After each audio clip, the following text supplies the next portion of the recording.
How do I spell color? And that's an easy answer for me. C-O-N-I-F-E-R-S.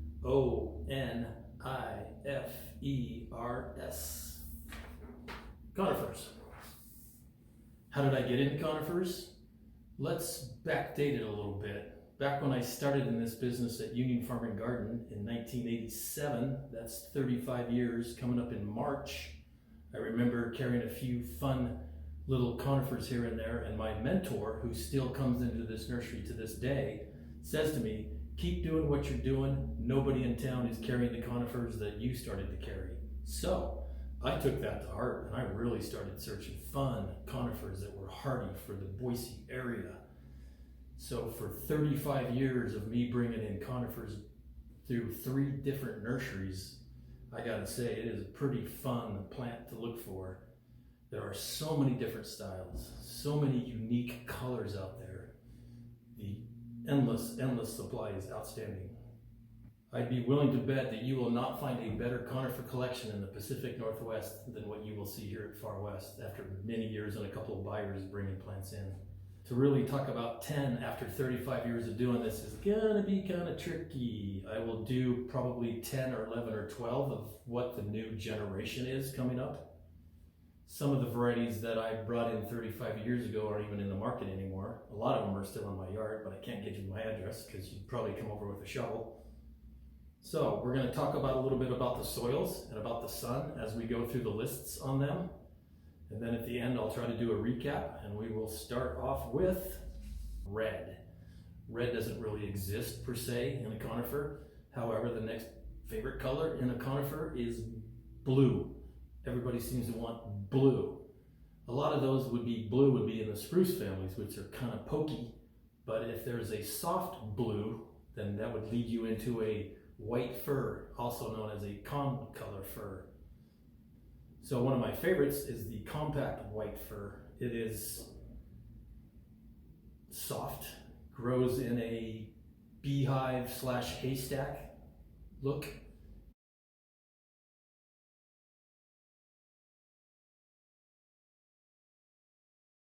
Can take sun or shade. Now in dense shade, you won't have the density to the plant. It would do better in a sunnier application, but you're looking at slow to medium growth, about 6 to 8 foot tall, about 4 foot wide. That's probably after 15 years. Not saying it won't get taller or wider, but definitely you can prune them if you need to. I just actually took the top out of one of mine not too long ago because I wanted to start chunking out and not getting so tall because I have other plants on the other side of it. It's probably not a good thing to top trees, but in this case, it did not do any harm. So, compact white fir called Compacta. It does well in pH, surprisingly. There's a fair amount of white firs around the city. Some are huge trees. This one that I'm describing is really not that large of a tree, but in the landscape is extremely beautiful to look at. And when you walk up to it and touch it, you'd be amazed that it doesn't poke you like the blue spruce would. However, if you're in deer country, I'm not saying that a deer won't eat it. So keep that in mind when you plant them.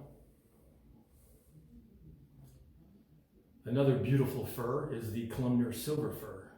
You would think silver in the name, it would be silver, but it would have 2 white lines below it, like most firs do, to distinguish fir from spruce.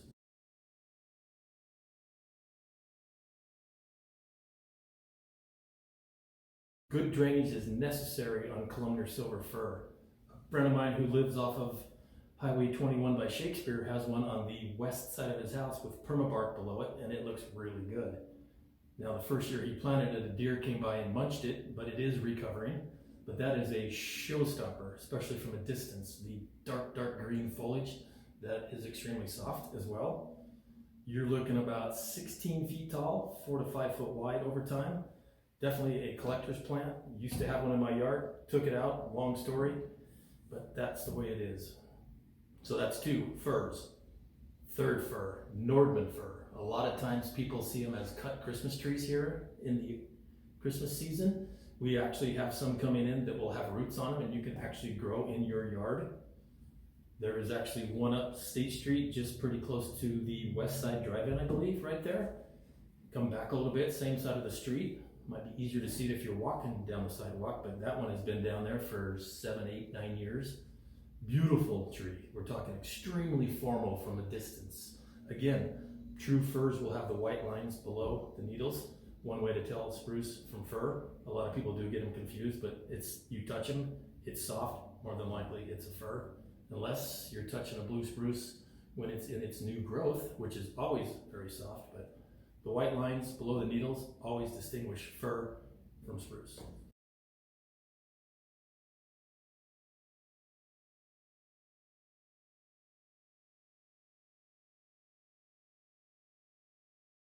Nordmann Fir, 30 to 40 feet tall, 15 to 20 feet wide.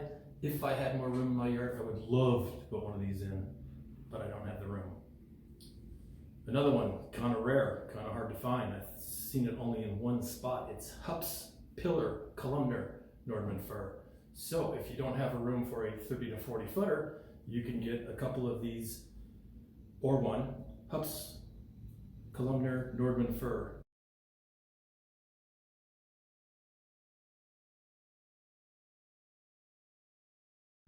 10 to 12 feet tall, 3 to 4 feet wide. I can't stress enough, good drainage, and probably don't want to do reflected heat on these varieties right here. Like I said, my friend's got that silver fir. He probably really put the water to it when it was young. It's fully established now. I did look at it this last summer. It looks pretty darn good for the location that it's in. But Hupp's Pillar, specialty, rare. We get 2 or 3 a year. I think they're coming in like a 6-gallon container this year. They'll be in our new maple house. Definitely a collector's item. Put it out on a berm. Generally berms have better drainage than just planting in straight flat ground with the heavy clays of Treasure Valley. The final Nordmann Fir is one of my favorites. I just put one in my backyard a couple years ago. It's the Weeping Nordmann Fir. I'm gonna let mine sprawl across the ground. I might get a little bit of height because of where I've got it planted. I might stake it up because the leader is so soft, I need to help it out. So I'll probably stake it up to about 4 or 5, maybe 6 feet, and then from there I'm gonna let it sprawl.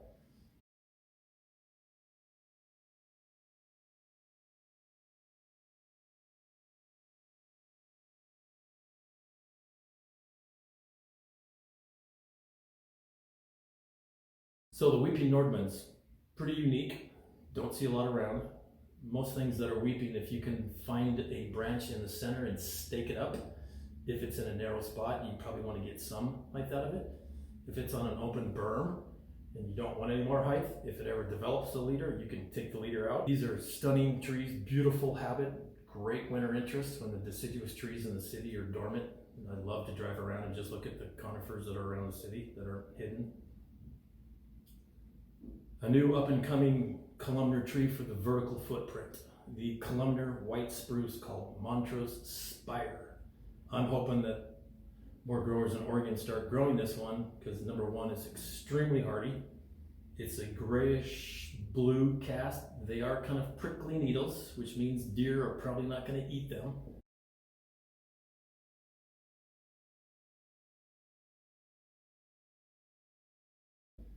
You're looking at probably a zone 3, zone 4, at least 40 below once established. You've got about 25 feet in height. I'm guessing in the 6 to 8 foot range on the spread of those. Does anybody know what the most popular white spruce is? Hard to believe, but it's dwarf Alberta spruce, which has been around for I don't know how many years. To me, that's the perfect little Christmas tree. However, I'm hoping that some of these newer varieties like the weeping white spruce that are all over the city that we're not going to talk about because everybody has one, but I'm hoping that these columnar white spruces and the Montrose Spires become far more popular than Alberta spruce. But talk about durable, talk about taking cold winters once established. This is hopefully the next generation that can put some speed on the columnar Norways that we seem to be selling quite a lot of. Here's a fun bowling pin. Hillside upright Norway spruce. At one time it was listed as the darkest foliage in a Norway spruce. The best way to describe this one is more, think of like a bowling pin shape. 15, 20 feet tall, 4 to 6 foot wide.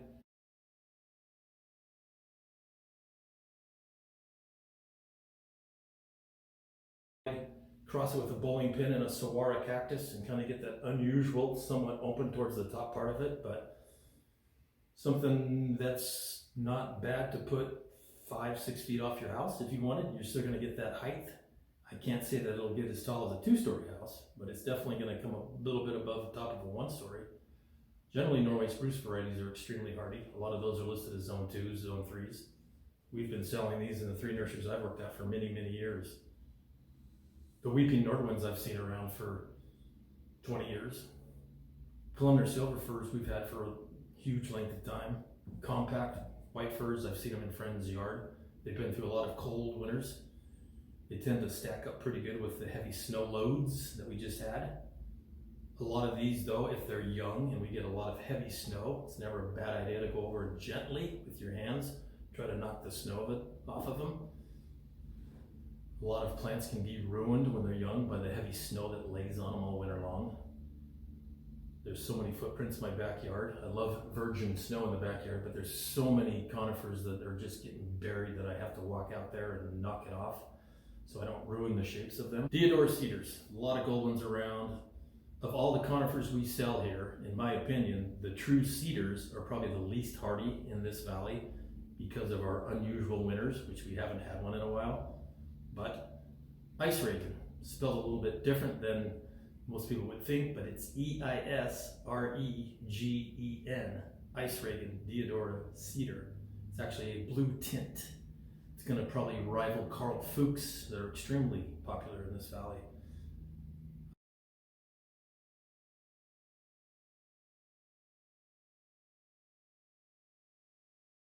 I have seen some at the nursery, must be a wholesale nursery, possibly off Highway 16 past Firebird Raceway, growing out there for several years.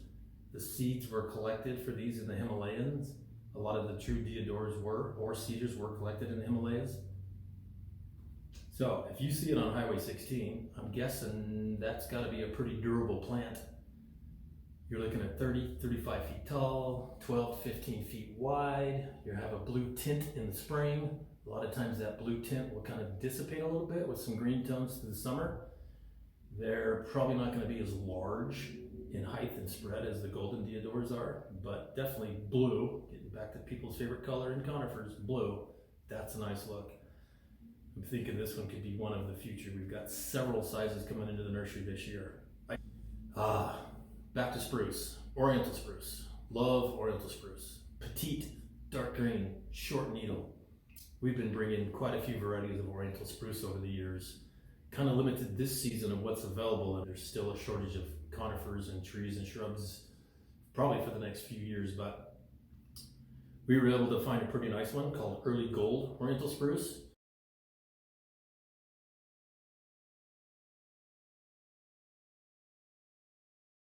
The beauty of this one is that the new growth will come out yellow to gold in the spring when the weather's still cool.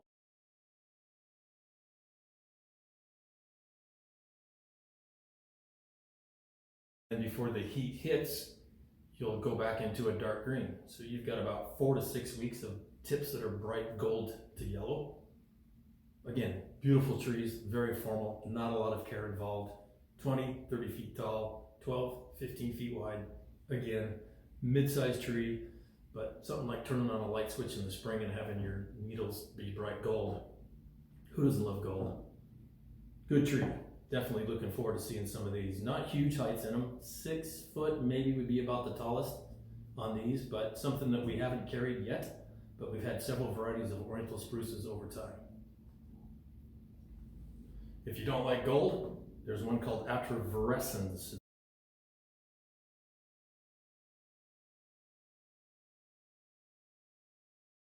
It's an Oriental spruce as well, 30, 35 feet tall, 15 feet wide, dark green, again, petite needle, beautiful plant, extremely formal. I can imagine an alley of these up a long driveway would be a stunning look. Again, these have been around they've been in the Boise Valley for 15, 20 years, maybe not early gold, but Oriental spruces as a general have done well in this valley. Let's switch gears a little bit and go into Arizona cypress. The most popular one for this area is one called Blue Ice. We have some bigger ones in blue ice coming in the spring, but there's a newer one coming called Carolina Sapphire. Supposedly a little faster growing than blue ice. I believe it looks identical too. So if I was going to take the tag off of blue ice and put it on a Carolina Sapphire, I bet you can't tell the difference.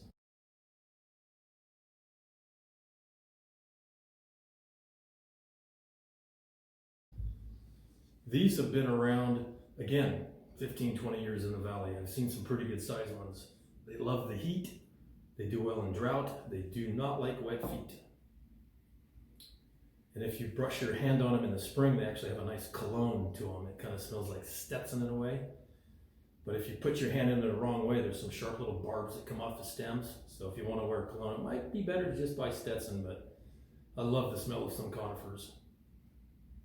25 feet tall, 15 feet wide. Not saying it won't get taller, not saying it won't get wider, but keep in mind, no wet feet. So this one is not like low spots. But as hot of a summer as we just went through, I don't think anybody brought a blue ice back being burned from the heat. So that's a good sign. They list them as zone 6s, but I'm pretty sure they've been through a lot of our weird off zone 5 winters. Another fun one here is the Weeping Alaskan Cedars. A lot of those around town. We'll have a fair amount of one called Vandenocker. It's extremely skinny, almost skinnier than the green arrow. So they look almost ghostly.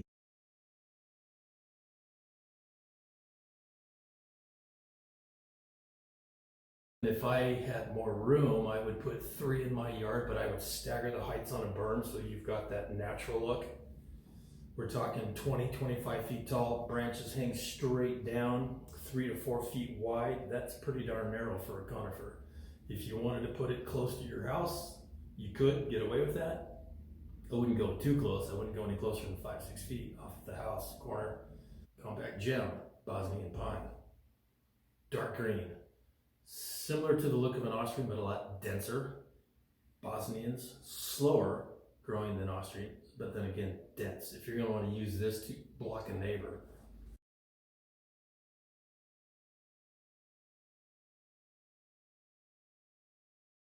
If you want to have a sunlight garden below a conifer, you'd be better to put it below a pine, because over time, the sun will actually shine down through the branches and you can grow possibly rhododendrons or something below them, whereas you can't really do that with spruce.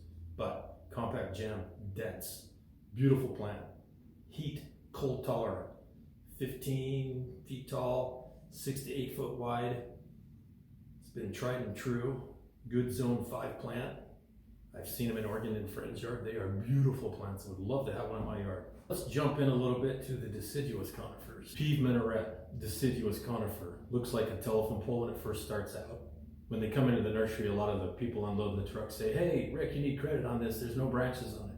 But thick trunks come in. They got side branches like this. Later on, April, May, they start leafing out with a very soft lime green to a dark green needle.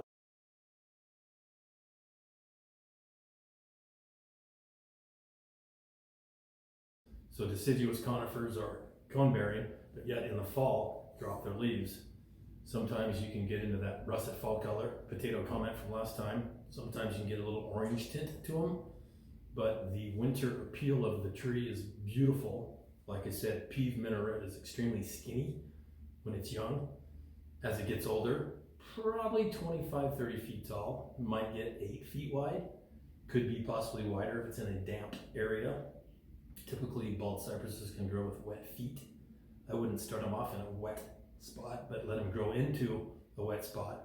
So if you have a pond, I would probably plant it a little bit above and those roots reach into that water. It'd be okay. Another cool deciduous conifer is Miss Grace, a weeping dawn redwood, a nice one. I wonder if she ever gets married, she'd be called Mrs. Grace. But again, fun plant, sprawling branches. Most dawn redwoods are pretty fast growing. However, this one has been listed as slow. So you can maintain it in a smaller area, perhaps. The research that I read about it said if you don't ever touch it, you're looking at about 15 feet tall and maybe 10 foot wide. The photo that we'll show you is one in the winter and then one with its foliage. Sometimes deciduous conifers have such great winter interest, it is something to really see.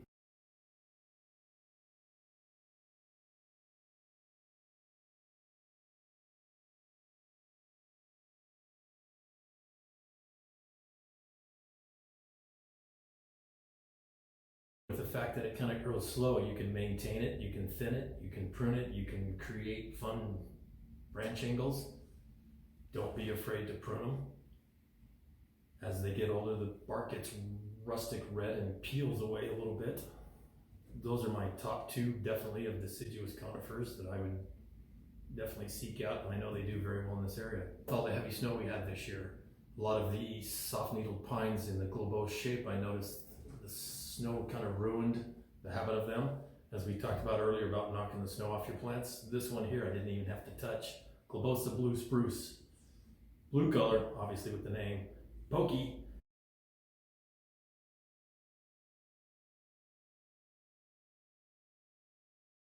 Durable. It's going to take a lot of that heavy snow load.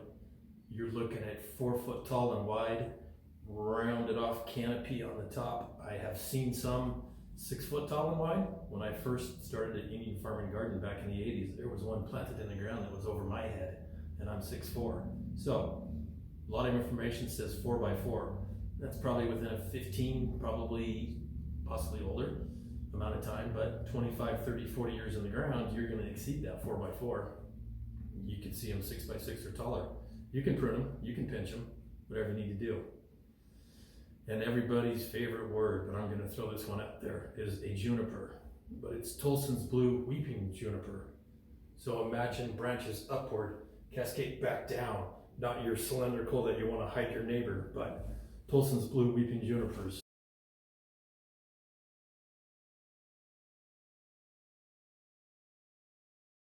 Weeping junipers do very well in this valley. They don't seem to have any problem with the alkali. They don't like shade. They don't like wet feet, but there are some very nice looking ones around the city. I've seen some up in the Randolph Robinson area above Bora. I've seen them off of Mountain View Drive. They, from a distance, almost look like a weeping Alaskan cedar, but they are definitely in the juniper. You can usually tell by the scent.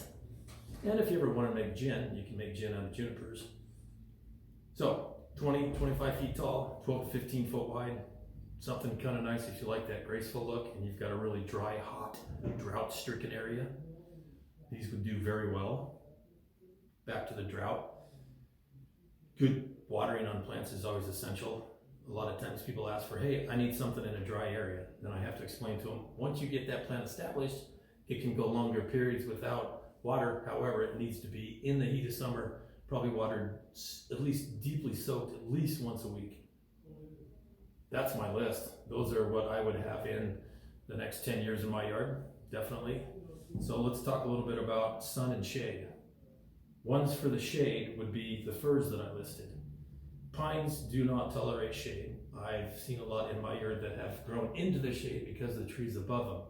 The shape is ruined, they're open, they're airy, they don't look very good. I've got some spruce in the same applications. They look better, but they're not near as dense as if they were in full sun. Everything obviously likes well-drained soil. Bristlecone pine, 2 styles out there. Pinus aristata, white resin on the needles. No two alike in that one, but another variety that we've been searching for a few years and we finally got a few back is the Pinus longavia, the Sherwood compact bristlecone pine. The difference is the shape is extremely tight, like my Alberta spruce comment from earlier, but no resin on the needles. So if you've got a hot, dry spot or something in a container, this Sherwood compact would be an ideal plant.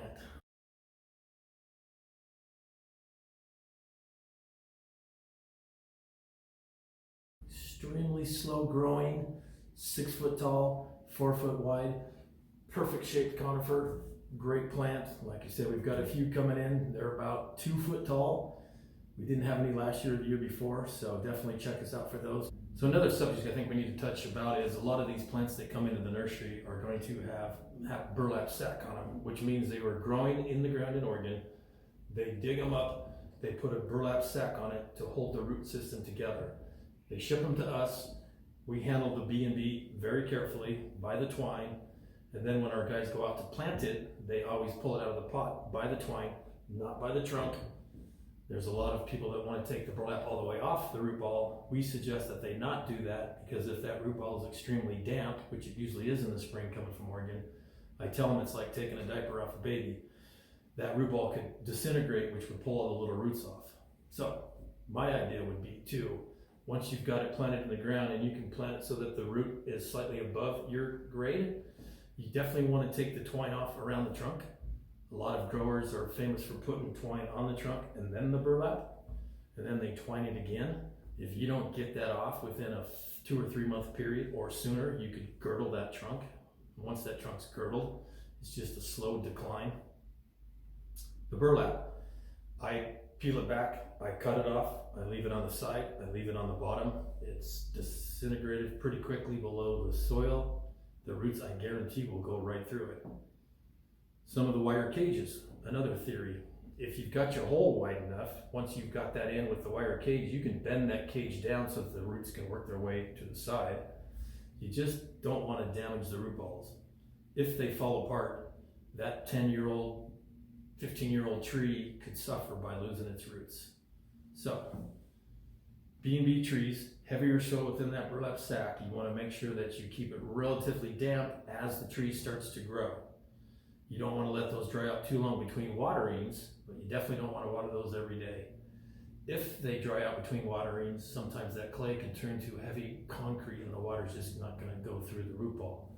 I would say making a moat, well, or basin, and we'll show you a picture, around it. So if my hole is this wide for my new tree somebody's going to buy me, but my root ball's like this, I'm going to put that well right at the edge of that root ball. Because I know where all the roots are at this year. So when I water, the water's going to go down through that root ball, not out to here where sometimes there's better drainage. I'm going to mulch it, so that's going to maintain moisture in the ground. It won't dry out as fast. But before I water, I'm going to pull that mulch back a little bit, and I'm going to fill that root ball. If it's dry, I'm going to say, okay, I'm going to fill that basin up possibly a couple of times every 3 or 4 days in my yard, because I know how my drainage is. If you're in sand in the foothills, you might need to water more than somebody that lives in Eagle that has really heavy clay. The key on young trees is to obviously not overwater them, but give them enough moisture to get them deeper in the ground with the roots. As they mature in the ground, you can give them deeper soaks, not as often. It's kind of a fine line on the watering, but that is keys for those. That should wrap it up for this season of me in front of the camera for the first time ever. I hope you've enjoyed my knowledge. Thank you for taking the time to watch this.